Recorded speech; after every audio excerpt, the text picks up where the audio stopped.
I think that's what makes it fun for me. So you can hear it there.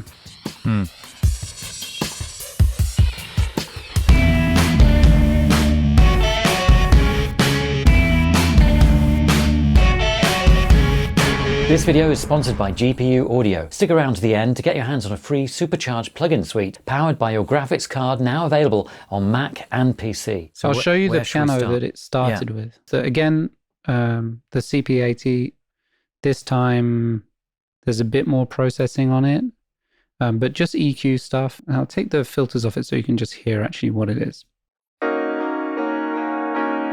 Take the EQ off.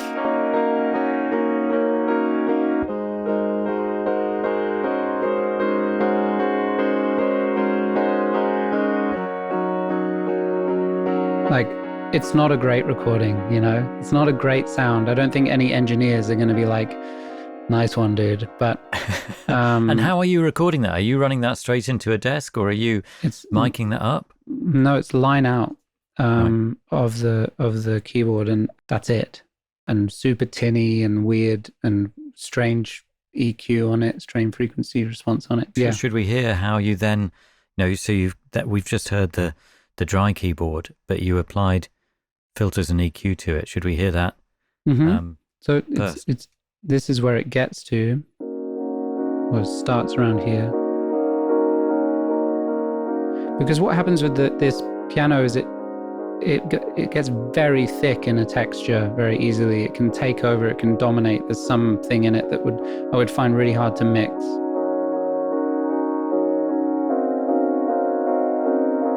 And then it opens up here.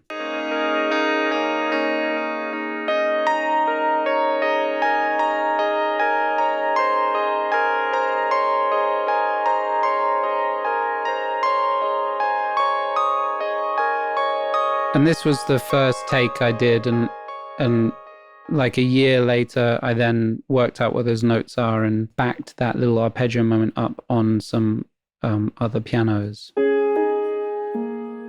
MIDI.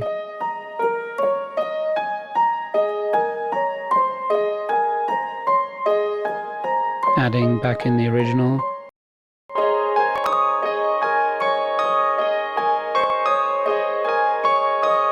I really like that. There's another piano in there. My dad's piano is in here as well. Just the chords. Two of them, 2 recordings.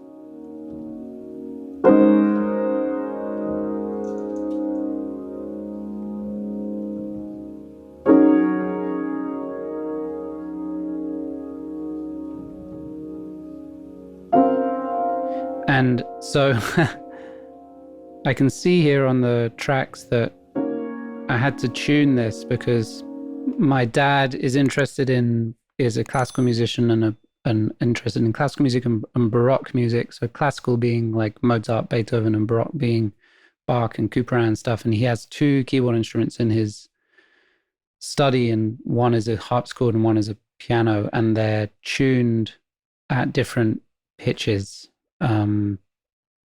in whatever academic system he's rolling with. So it's not the same pitch as my CP80. So I then had to kind of shift them in a bit.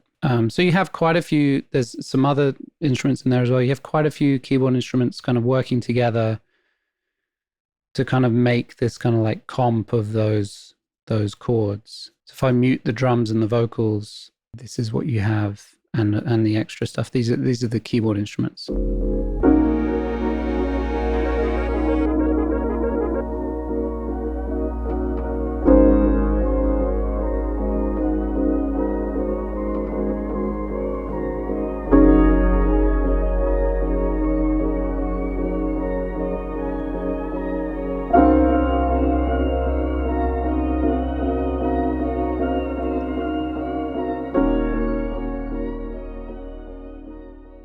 Which I really like. I think that's a great sound. Yeah, totally. I mean, it's interesting. I always find, as a non-musician, I always find it amazing because musicians share all these different stepping stones along the way. And so often I would be quite happy and content to say, right, I'm going to stay with that. That's all I'm going to do. I think that sounds Right. great. And I'm going to listen to that for an hour. Well, you might be right about that.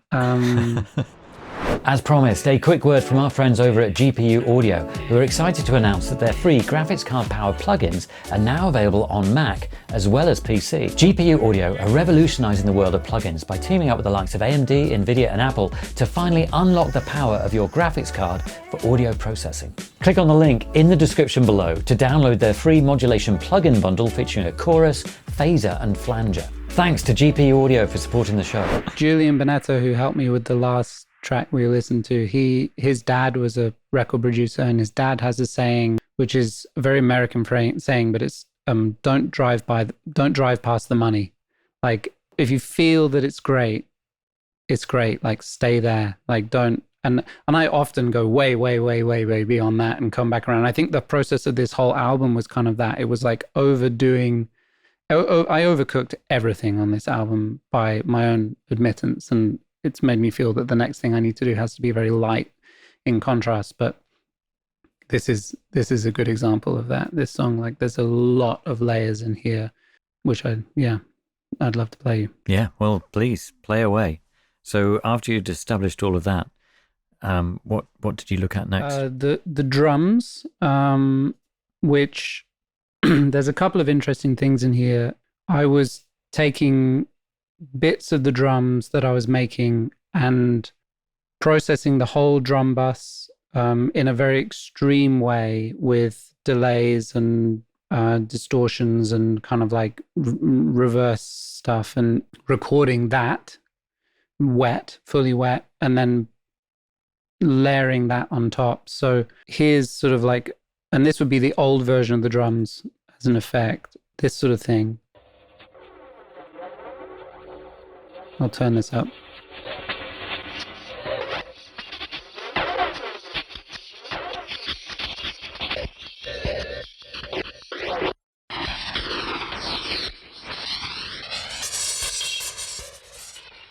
That was the drums, and then I would add that I'd kind of put that in with the actual drum track, and I think that's what makes it fun for me.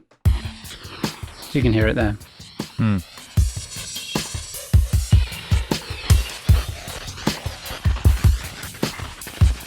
It gives it an extra spatial dimension in a way. And there's like an organic part in there that's changing throughout the whole track, or there's a couple of them, and they're never looping. And then of course there is a loop, or with a few edits in there, but there's a few parts that are just constantly moving and flowing, and I don't overthink it, or I don't think about it at all. I don't know, but I don't think much about when those changes happen, and I just chuck it in there and see how it plays off the rest of the music. Cameras are rolling. Hello, we are do you want a hello, or just we are very excited? We are really excited to announce that Tape Notes is now on Patreon. Patreon. If you'd like to access full-length videos of the show and much more, then we would love you to join us. Your support makes this show possible and allows us to continue to bring you behind the scenes of some of your favorite artists and producers. We're excited to see you over at patreon.com/tape notes to get involved. That's not needed. I am concerned. So there's just 3 tiers then? Just 3. Oh, that's good. Thanks for watching. If you enjoyed it, please support the show by subscribing and hitting that bell. You can find links to all the gear in the description below.